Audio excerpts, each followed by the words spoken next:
difícil ser el último en hablar, teniendo a Carlos, Roberto y Rubén, que son grandes profesionales y demás. Yo voy a contar un poco, y voy a tratar de ser breve, así no los aburro, un poco sobre los minerales y cómo estos minerales están vinculados con la transición energética. ¿Sí? A ver. Minerales críticos. Yo acá le puse minerales críticos, pero hay una diferencia entre los minerales críticos y los minerales estratégicos. ¿Sí? Muchas veces parecen sinónimos. No, no son sinónimos. Los minerales críticos en general están vinculados a cadenas industriales. ¿Sí? Es decir, que sirven para fabricar algo. Los minerales estratégicos están más vinculados a cuestiones económicas. ¿Sí? Por lo menos esa es la definición que hoy tiene la Argentina, que la hizo la COFEMIN. ¿Qué quiere decir esto? Por ejemplo, el litio. ¿Es crítico o estratégico para Argentina? ¿Fabricamos baterías? No. Entonces no es crítico, es estratégico. ¿Sí? En ese sentido, acá les muestro un poco cuáles son los minerales, hay muchos más, ¿sí? Cada país define esos minerales y cuáles son las importancias que tienen esos minerales para cada uno de ellos. Pero yo pongo en estos el litio, el cobre, las tierras raras, el níquel y el grafito. ¿Sí? ¿Cuáles son las aplicaciones energéticas? Bueno, del litio todo el mundo sabe, todo el mundo conoce a las famosísimas baterías ion litio. ¿Sí? Una de las cuestiones que comentaba recién Roberto, ¿no? Que la importancia de fabricar baterías acá en el país. Pero ¿fabricarlas para qué? ¿Sí? ¿O por qué? ¿Es una cuestión de tratar de competir con China? Díganme algún bien manufacturado industrial de China que tenga un costo más elevado de lo que se fabrica en el resto del mundo. No hay. No hay. Si analizamos todas las manufacturas chinas, ninguna, ¿sí? Tiene un costo mayor. Y por eso, no sé, ¿están cerrando todas las fábricas del mundo? No. Los países justamente tratan de protegerse de distinta manera, con políticas públicas, con aranceles, con diferentes metodologías para tratar de, justamente, que ese costo no los termine de destruir. Pero más allá de eso, ¿por qué será importante fabricar baterías acá en la Argentina? Porque es el saber por qué, como decía recién Rubén. O sea, una cosa es, si yo agarro internet y busco ¿cómo se fabrica una batería? Van a encontrar cientos de papers, metodologías, etcétera, etcétera, que se explican claramente. Hay bibliografía que uno puede comprar. Ahora, ir a la fábrica y fabricarlo es otra cosa. Hacerlo es otra cosa. Eso es ganar capacidades industriales técnicas. Y eso es lo que tenía que hacer Argentina. Saber cómo hacer baterías. No para venderlas, para saber cómo hacerlas. Porque el día de mañana, dentro de 5 o 10 años, nuestro tejido industrial automotriz por ahí lo voy a requerir. Y esas capacidades son muy importantes, perdón, por el patinaje, son muy importantes tenerlas en territorio. Más allá de eso, Argentina no solo tiene litio, tiene cobre, tiene tierras raras, que de hecho Chubut es una de las provincias que probablemente tenga tierras raras. Probablemente tenga tierras raras. Níquel y grafito, y el grafito también. Chubut tiene grafito, parece ser, en su territorio. ¿Sí? Esto está hecho a través de estudios preliminares. ¿En qué se utilizan? Obviamente, como conté recién, ¿no? El litio en las baterías, el cobre en conductores eléctricos, circuitos, en las tierras raras, en general en imanes permanentes, ¿sí? Que son importantes. ¿Dónde están los imanes permanentes? Y bueno, ustedes, si tienen un iPhone y tienen sus iPods, bueno, ahí adentro de ese iPod chiquito que se pone en la oreja hay un imán permanente, se hace con tierras raras. Obviamente hay misiles que también tienen tierras raras, que usan justamente los imanes permanentes.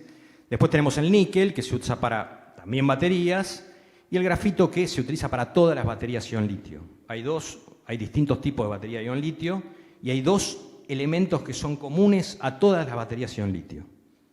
Uno es el litio, obviamente, y el otro es el grafito. Pero si hablamos de recursos, hablamos de dimensiones de estos recursos. ¿Qué quiere decir dimensiones de un recurso? Bueno, básicamente todos los recursos, sea hidrocarburífero, sea minero, tienen diferentes dimensiones. Y esas dimensiones, acá yo puse algunas, dimensión técnica, geopolítica, ambiental, económica, legal, social, ¿sí? Pero hay bastantes más, necesitan una coordinación. Necesitan coordinarse entre sí, esas dimensiones. ¿Por qué? Porque si yo quiero aprovechar al máximo ese recurso, necesito una coordinación. ¿Quién hace la coordinación de esas dimensiones? Obviamente que lo hace el Estado. ¿Sí? Estado a través de instituciones fuertes, como comentaba recién Freites. Eso es sumamente importante y es una de las falencias que tiene Argentina hoy en día, esa coordinación entre esas distintas dimensiones. Siempre una de las cosas que continuamente me preguntan a mí es, ingeniero, ¿va a crecer la minería en la Argentina? Sin duda que va a crecer, sin dudas. Y pase lo que pase, va a seguir creciendo. ¿Por qué? Porque esa demanda no está acá.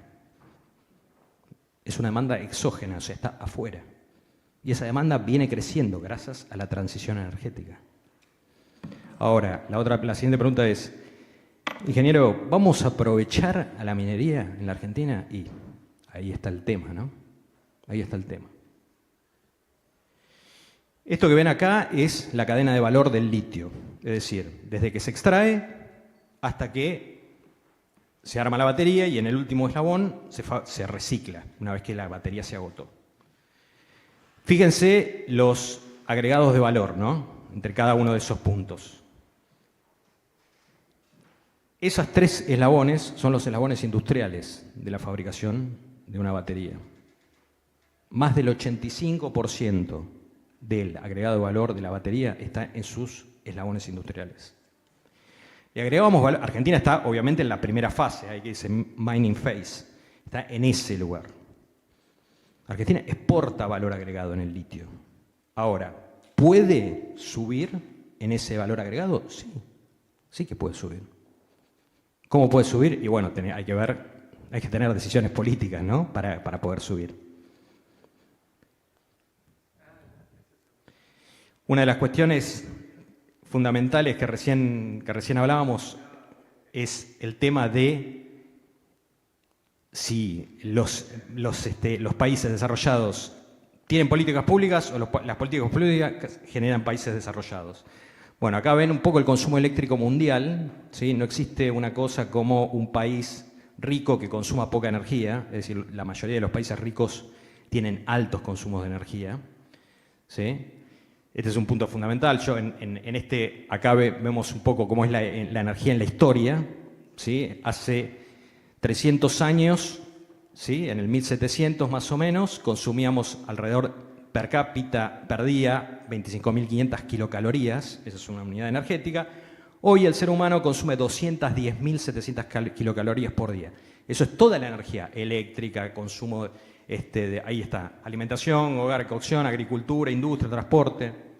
¿Sí? Es decir, multiplicamos por 10 en 300 años el consumo energético. Y acá, bueno, empezamos a analizar un poco qué pasa en los países en el exterior. Por ejemplo, ¿cuál es la generación de energía eléctrica en China? Hoy en día la energía eléctrica en China, si yo sumo la generación que hace Estados Unidos y hace la Unión Europea, sumados, bueno, China produce más energía eléctrica, más del doble de la energía eléctrica. ¿Sí? Ahí vemos el consumo, ¿no? Como también creció en China. ¿Sí? Un poco el tema de la transición energética, ¿no? La electrificación. ¿Qué es la transición energética? ¿Sí? Que ya que tanto hablamos sobre este tema. Básicamente, el core, o sea, el núcleo de la transición energética es el abandono paulatino de los combustibles fósiles. Ahora, ¿el ser humano va a poder abandonar esos combustibles fósiles al 100%? No. Por las próximas décadas va a ser imposible. ¿Por qué? Porque hay grandes cadenas de valor industrial vinculadas con los hidrocarburos, como por ejemplo los fertilizantes. ¿Sí? El fertilizante de mayor consumo a nivel mundial, que es la urea, se fabrica a través del gas natural. Y hoy en día no hay otra metodología industrial para poder fabricarlo. Como contaban hace un rato, obviamente hay los países centrales, Europa y demás, ¿qué hacen? Paquetes de políticas industriales justamente para protegerse. Tenemos en las cuestiones de Trump el proyecto Bóveda, que básicamente habla sobre el tema de los minerales críticos.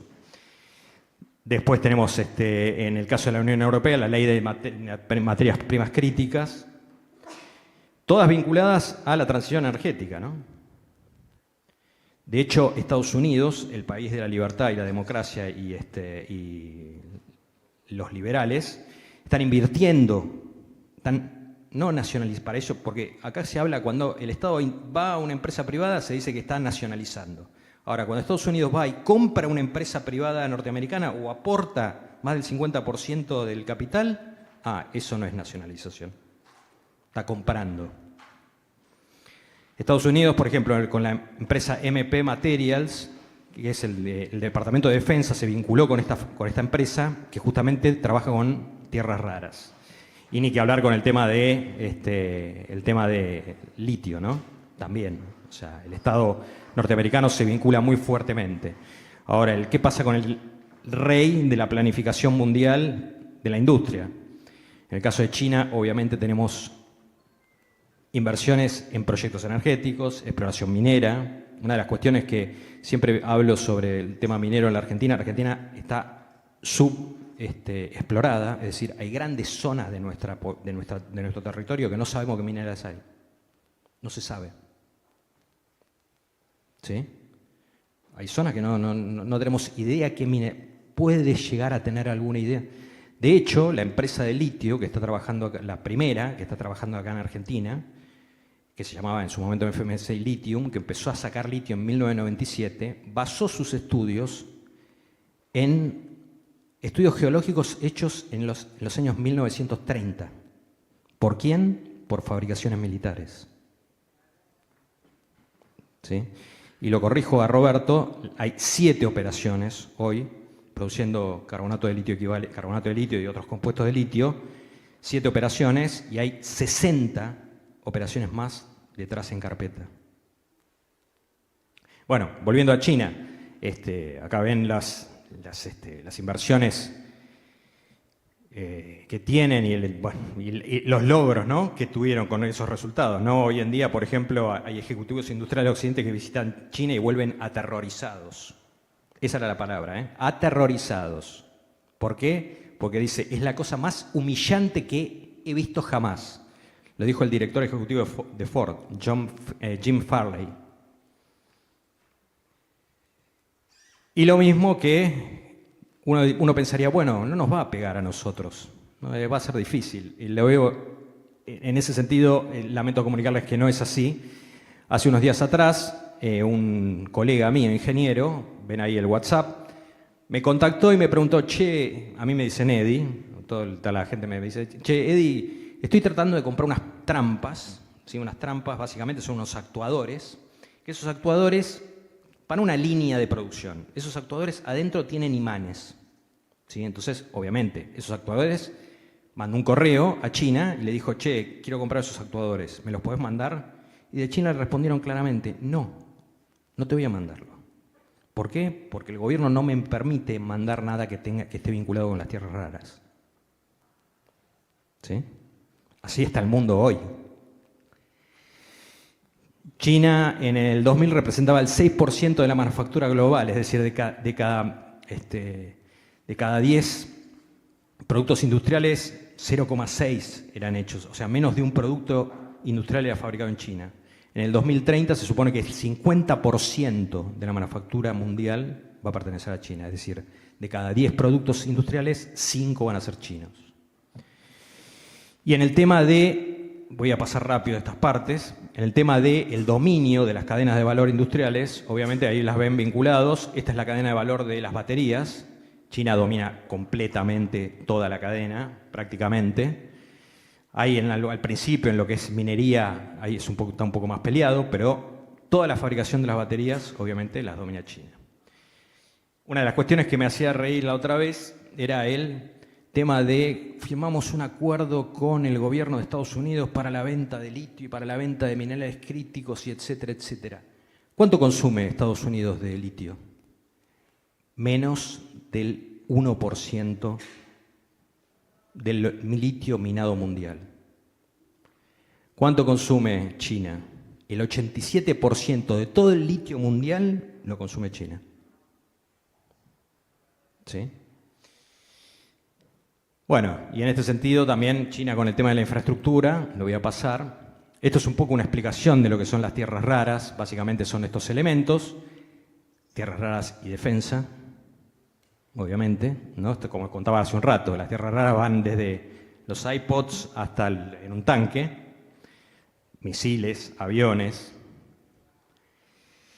Y en el tema productivo, ¿quiénes son los que lideran? Bueno, obviamente en el tema de extracción, esto es un poco viejo, pero en el caso del cobre es obviamente Chile, el níquel es Indonesia, el cobalto, etcétera, etcétera. El cobalto es República Democrática del Congo, pero el procesamiento, es decir, la parte industrial, ¿sí?, que es el que tiene real importancia.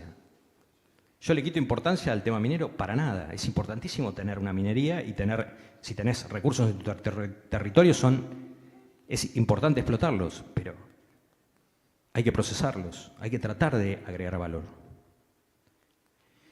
Bueno, y esto es un poco, lo voy a pasar, el tema de cada uno de los minerales críticos que puse adelante, el cobre, quién lo domina, en refinación, por ejemplo, sí, Chile es el primer productor mundial de cobre, de concentrado de cobre.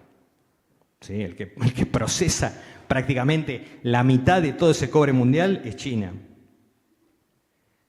Lo mismo con el tema que contaba recién, ¿no? La refinería y la ubicación geográfica, ¿no? ¿De dónde están esas refinerías? Obviamente todas en China. Y por último, el tema de, en esta cadena industrial, hablar un poco sobre el mineral estrella, que siempre se habla, es el tema del litio. ¿Cuántos autos eléctricos se fabricaron en 2025? Se fabricaron alrededor de casi 22 millones de automóviles.